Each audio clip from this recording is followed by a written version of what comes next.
For today's little adventure, we're going to be reading Chapter 3 from The Wonderful Wizard of Oz. Chapter 3, How Dorothy Saved the Scarecrow. When Dorothy was left alone, she began to feel hungry, so she went to the cupboard and cut herself some bread, which she spread with butter. She gave some to Toto, and taking a pail from the shelf, she carried it down to the little brook and filled it with clear, sparkling water. Toto ran over the trees and began to bark at the birds sitting there.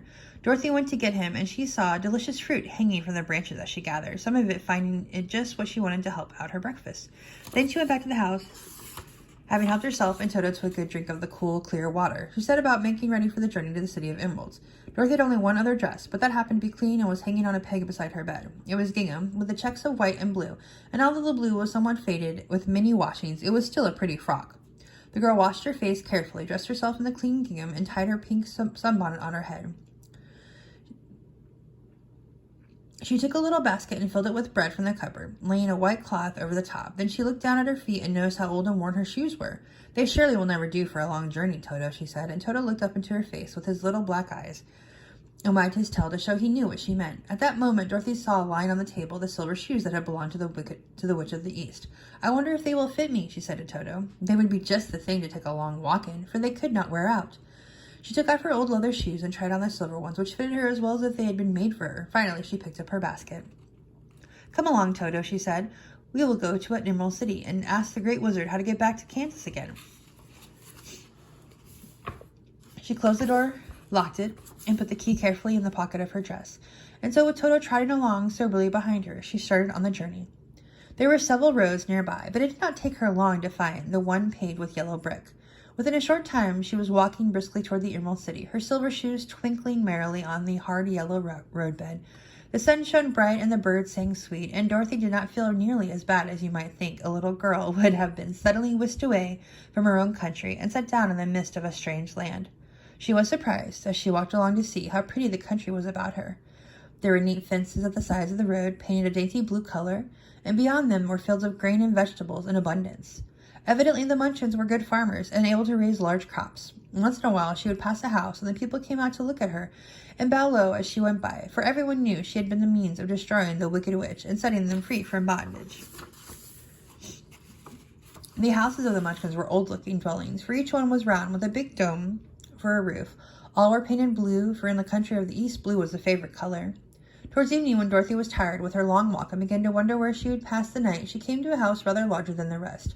On the green lawn before it, many men and women were dancing. 5 little fiddlers played as loudly as possible, and the people were laughing and singing, while a big table nearby was loaded with delicious fruits and nuts, pies and cakes, and many other good things to eat. People greeted Dorothy kindly and invited her to supper and to pass the night with them, for this was the home of one of the richest Munchkins in the land, and his friends were gathered with him to celebrate their freedom from the bondage of the Wicked Witch. Dorothy ate a hearty supper and was waited upon by the rich Munchkin himself, whose name was Bok. Then she sat down upon a settee and watched the people dance. When Bok saw her silver shoes, he said, "You must be a great sorceress." "Why?" asked the girl. "Because you wear silver shoes and have killed the Wicked Witch. Besides, you have white in your frock, and only witches and sorcerers wear white."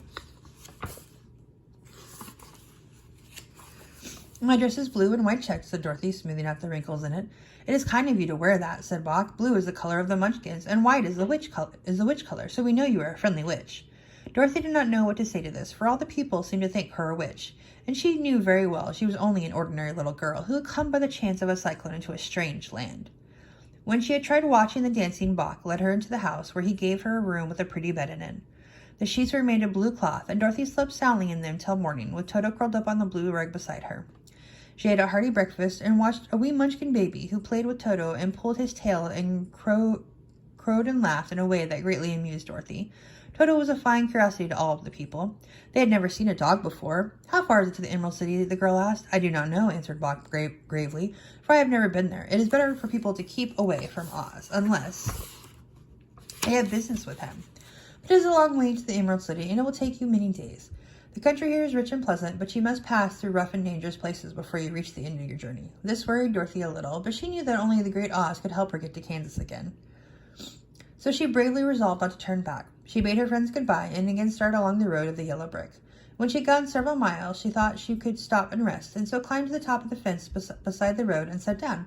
There was a great cornfield beyond the fence, and not far away she saw a scarecrow placed high on a pole to keep the birds from the ripe corn. Dorothy leaned her chin upon her hand and gazed thoughtfully at the Scarecrow. His head was a small sack stuffed with straw, with eyes, nose, and mouth painted on it to present a person. An old pointed blue hat had belonged to some munchkin was perched on his head, and the rest of the figure was a blue suit of clothes, worn and faded, which had also been stuffed with straw. On the feet were some old boots with blue tops, such as every man wore in this country, and the figure was raised above the stalks of corn by means of the pole stuck up its back. While Dorothy was looking earnestly into the queer painted face of the Scarecrow, she was surprised to see one of the eyes slowly wink at her. She thought she must have been mistaken at first, for none of the Scarecrows in Kansas ever wink, but presently the figure nodded its head to her in a friendly way. Then she climbed down from the fence and walked up to it, while Toto ran around the pole and barked. "Good day," said the Scarecrow in a rather husky voice. "Did you speak?" asked the girl in wonder. "Certainly," answered the Scarecrow. How do you do?" "I'm pretty well, thank you," replied Dorothy politely. "How do you do?" "I'm not feeling well," said the Scarecrow with a smile, "for it is very tedious being perched up here night and day to scare away crows." "Can you get down?" asked Dorothy. "No, for this pole is stuck up my back. If you'll please take away the pole, I shall be greatly obliged to you." Dorothy reached out both arms and lifted the figure off the pole. For being stuffed with straw, it was quite light. "Thank you very much," said the Scarecrow, when he had been set down on the ground. "I feel like a new man." Dorothy was puzzled at this, for it sounded queer to hear a stuffed man speak and to see him bow and walk along beside her. "Who are you?" asked the Scarecrow, when he had stretched himself and yawned. "And where are you going?" "My name is Dorothy," said the little girl, "and I'm going to the Emerald City to ask the Great Oz to send me back to Kansas." "Where is the Emerald City?" he inquired. "And who is Oz?" "Why don't you know?" she turned in surprise.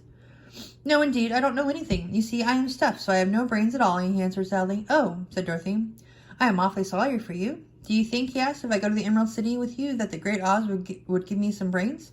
"I cannot tell," she returned, "but you may come with me if you like. If Oz will not give you any brains, you will be no worse off than you are now." "That is true," said the Scarecrow. "You see," he continued confidently, "I don't mind my legs and arms and body being stuffed, because I cannot get hurt. If anyone treads on my toes or sticks a pin into me, it doesn't matter, for I cannot feel it. But I do not want people to call me a fool, and if my head stays stuffed with straw instead of with brains, as yours is, how am I ever to know anything?" "I understand how you feel," said the little girl, who was truly sorry for him. "If you will come with me, I'll ask Oz to do all he can for you." "Thank you," he answered gratefully. They walked back to the road. Dorothy helped him over the fence, and they started along the path of the yellow brick for Emerald City. Toto did not like this addition to the party at first. He smelled around and the stuffed man as if he suspected there might be a nest of rats in the straw, and he often growled in an unfriendly way to the Scarecrow. "Don't mind Toto," said Dorothy to her new friend. "He never bites." "Oh, I'm not afraid," replied the Scarecrow. "He can't hurt the straw.